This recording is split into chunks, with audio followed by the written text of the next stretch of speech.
Assalamualaikum warahmatullahi wabarakatuh. Perkenalkan, saya Masyarah Rauda. Di sini saya akan mempresentasikan terkait modul ajar yang saya rancang berbasis culturally responsive teaching. Nah, di sini saya akan mengangkat materi adjectives, yaitu kata sifat untuk kelas 7 dan alokasi waktu sebanyak 2 kali 40 menit.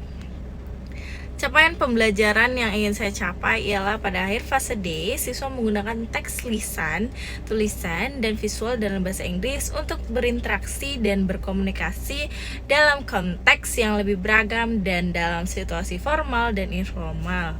Berbagai jenis teks seperti narasi, deskripsi, prosedur, teks khusus, dan teks asli menjadi rujukan utama dalam mempelajari bahasa Inggris di fase ini.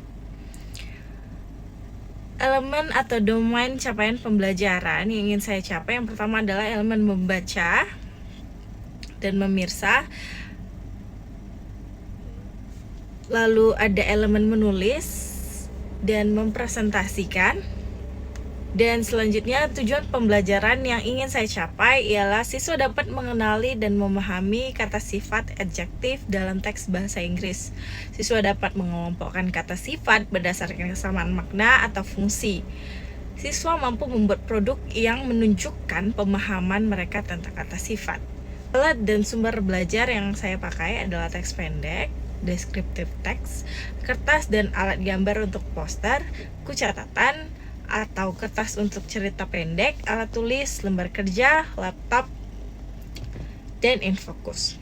Lalu model pembelajaran yang saya angkat adalah model pembelajaran secara tatap muka, yaitu project based learning, yang dimana tahap 1 persiapan dan orientasi proyek, tahap 2 aktivitas seperti adjective hunt dan describe your culture, tahap 3 pengembangan proyek.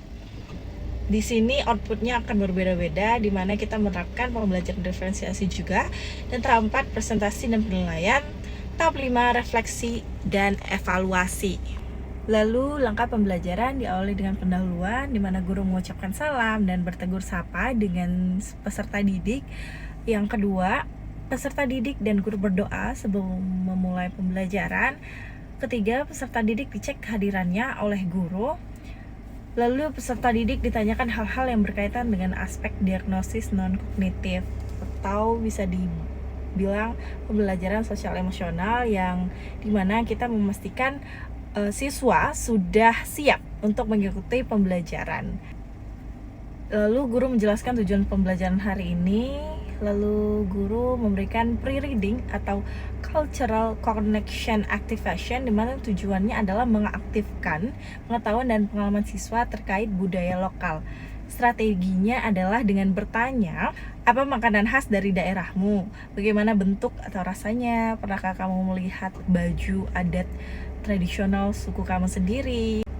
Lalu, siswa menyebutkan satu contoh budaya dari daerah mereka.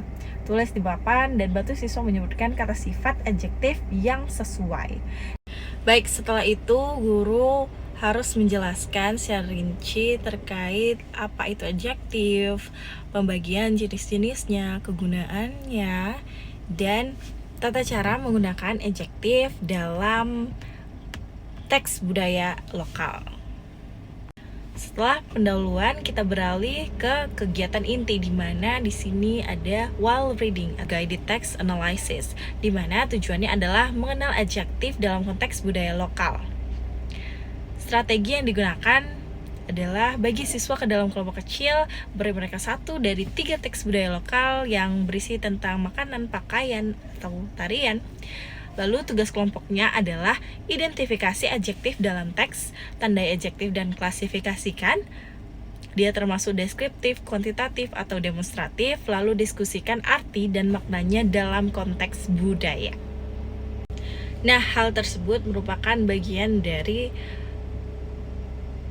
games yang bernama Adjective Hunt, yang berbasis dengan kelompok, di mana hal-hal yang saya sebutkan tadi itu akan dilakukan di dalam adjective hunt ini, di mana siswa harus mencari kata sifat dari teks yang telah saya berikan yang berisi tentang budaya lokal.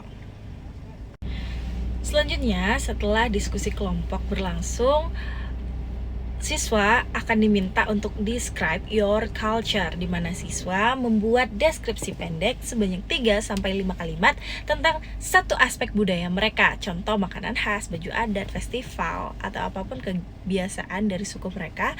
Gunakan minimal 3 adjektif.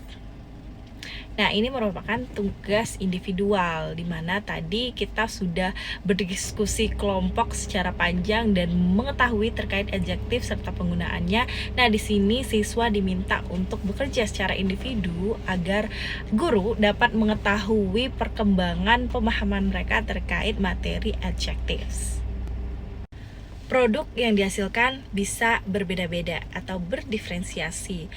Siswa dapat memilih sesuai minat dan kemampuan mereka, seperti membuat poster dan visual, atau cerita pendek, atau dialog singkat. Lalu guru memberikan waktu untuk pembuatan dan beberapa siswa mempresentasikan produknya di depan kelas. Baik, kita beralih ke penutup, di mana guru dan siswa merefleksikan apa yang telah dipelajari dan mendiskusikan pentingnya penggunaan kata sifat.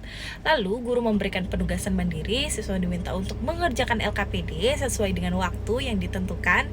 Lalu, peserta didik berdoa untuk mengakhiri pembelajaran. Nah, asesmen yang saya gunakan di sini ialah penilaian formatif, di mana ada observasi saat diskusi dan pengelompokan kata sifat, lalu penilaian kreativitas dan ketepatan produk, lalu ada penugasan mandiri seperti pengajaan LKPD terkait adjectives. Baik, berikut saya sertakan teks yang saya gunakan sebagai bahan diskusi mereka, yaitu ada rendang dari Sumatera Barat, kebaya dari Jawa, dan tari saman dari Aceh. Baik, saya rasa sekian penjelasan terkait modul ajar yang telah saya rancang untuk menyampaikan materi adjektif pada kelas 7 untuk 2JP. Selanjutnya, selamat menyaksikan video pembelajaran yang telah saya praktikkan. Terima kasih.